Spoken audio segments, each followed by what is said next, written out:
नमस्कार साथियों, आप सभी का एक बार स्वागत है मारुति की पाठशाला में। नेपाल के अंदर गृह युद्ध जैसी अभी जो हलचल काफ़ी ज़्यादा हुई है, जिसके अंतर्गत वहाँ पे जो जैंग जी जो कि नए अभी जो टेक्निकल इंटरनेट की दुनिया में पैदा हुए बच्चे हैं, उनके द्वारा इतना ज़बरदस्त कोहराम मचाया गया कि वहाँ की गवर्नमेंट को सख्त एक्शन लेने के बाद वहाँ पे जो गवर्नमेंट है उनके द्वारा जब जो प्रोटेस्टर है उनको रोका गया सेना द्वारा, तो कहीं ना कहीं उनको रोकने के कारण कुछ अव्यवस्थाएं फैलने के कारण वहाँ पे गोलीबारी के दौरान कम से कम 20 लोगों की अभी पुष्टि हुई है। 20 बच्चे जो कि अपनी जान गंवा चुके हैं इस हिंसा के दौरान।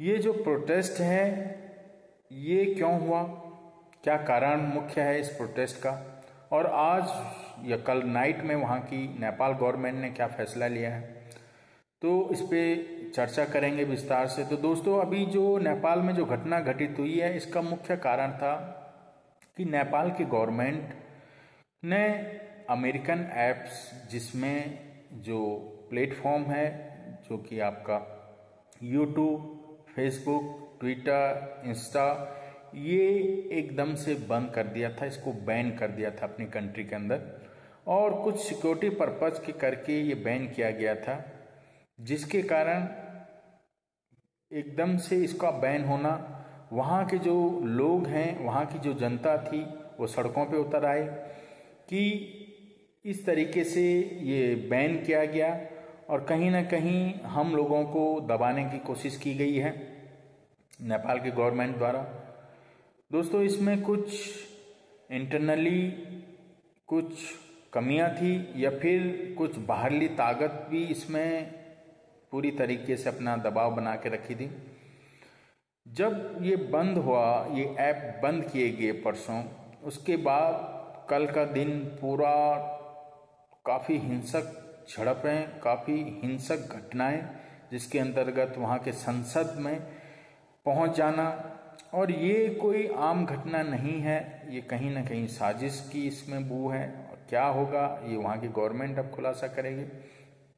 और जो कंट्री है जिसके ऐप बैन किए गए थे वो अमेरिकन कंट्री है। अमेरिकन जो प्लेटफॉर्म था टोटली उसको बैन किया गया था।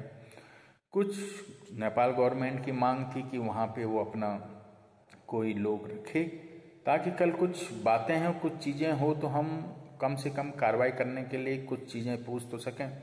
इस पे जो इनके काम करने वाले जो लोग हैं, हो सकता है उनका ऑफिस ना हो वहाँ पे खुला, या उन्होंने ज़्यादा उसको तवज्जो ना दी है, क्योंकि मिनिमम नेपाल के अंदर 2 से 3 करोड़ आबादी रहती है। तो सोचा होगा इतनी छोटी आबादी में क्यों हम इस तरीके से रखें ऑफिसर्स, जिसका परिणाम नेपाल की जनता, नेपाल के बच्चों ने भुगता।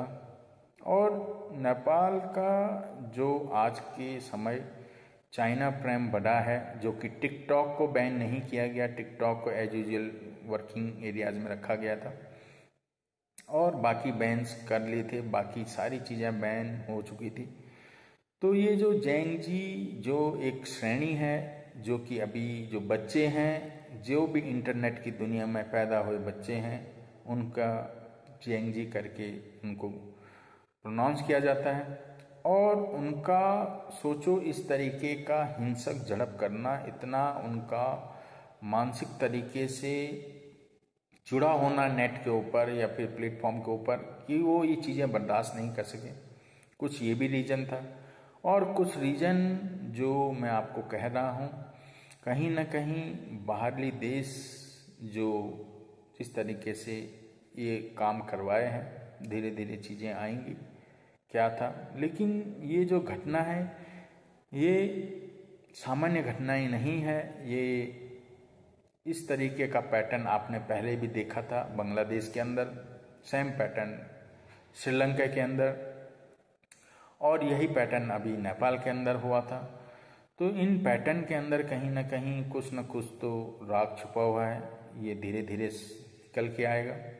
लेकिन मेरा यही कहना है कि जो नेपाल की गवर्नमेंट है, जिस तरीके से एक्शन लिया गया, ये कहीं ना कहीं उनकी जो काम करने की नीति है उस पर क्वेश्चन मार्क खड़ा करती है। जिस तरीके से प्लेटफॉर्म को बंद किया गया, क्या आपने कोई अदर प्लेटफॉर्म दिया था वहाँ के लोगों को कि वो अपना जिसी से भी कनेक्ट हो? बहुत से वहाँ के कंट्री के लोग बाहर विदेशों में काम कर रहे हैं और उनका जुड़ना स्वाभाविक ऐसी प्लेटफॉर्म से है। वो भी काफ़ी रोषित थे, उनकी बात नहीं हो पा रही थी, अपने जो भी उनके रिलेटिव या अपने कोई भी बच्चे या फिर कोई भी उनके परिवार का सदस्य जो बाहर काम कर रहा है उनसे कनेक्ट नहीं हो पा रहा था। तो फेलियर है जो नेपाल की गवर्नमेंट का है। कहीं ना कहीं उन्होंने इस हिंसा को भड़काने में एक मुख्य भूमिका अदा की है। अभी दोस्तों ये सुनने में आ रहा है कि वहाँ के गृह मंत्री कल ही रिजाइन दे चुके हैं और कल नाइट में, जो कि आज सुबह, नेपाल में ये सारे प्लेटफॉर्म फिर से ओपन कर दिए गए हैं, फिर दोबारा से इसको चालू कर दिया है। तो अगर यही चालू रखना था, आपको बैन नहीं करना था, तो क्यों ऐसी काम किया गया?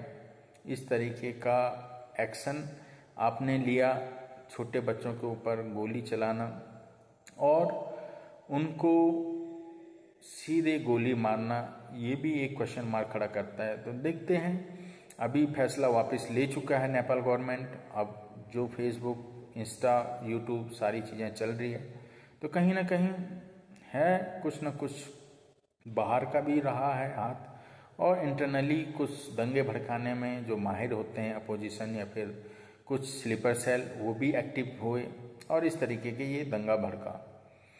क्या उनका और भी मांगे हैं कि गवर्नमेंट अपना कहीं ना कहीं अपना काफ़ी ज़्यादा इस तरीके के घोटाले किए हैं जिसको छुपाने के लिए ये प्लेटफॉर्म बंद करा रही है? क्योंकि प्लेटफॉर्म पे आप देखते होंगे कि लोग अपनी फ्रीडम स्पीच देते हैं और फ्रीडम तरीके से वर्क करते हैं, तो हो सकता है इसके लिए भी क्या पता गवर्नमेंट ने बंद किया। तो क्या था ये अभी और निकल के आएगा, लेकिन अभी जो अपडेटेड खबर है वो यही है कि दोबारा से ये सारी चीज़ें खुल चुकी हैं, जो बैन था वो हटा चुके हैं और जिस तरीके से ये प्रदर्शन चल रहा है, अभी भी हो ही रहा है काठमांडू के एरियाज के अंदर। तो देखते हैं आगे क्या होता था। ये अपडेट था दोस्तों आप सभी के सामने लाने का। तो आई होप आपको कैसा लगा, अच्छा लगा तो लाइक, शेयर एंड सब्सक्राइब करिएगा, दोस्त फैमिली के साथ शेयर करिएगा। आप सभी से फिर मुलाकात होगी, आप सभी अपना ध्यान रखिएगा। आप सभी का बहुत बहुत धन्यवाद।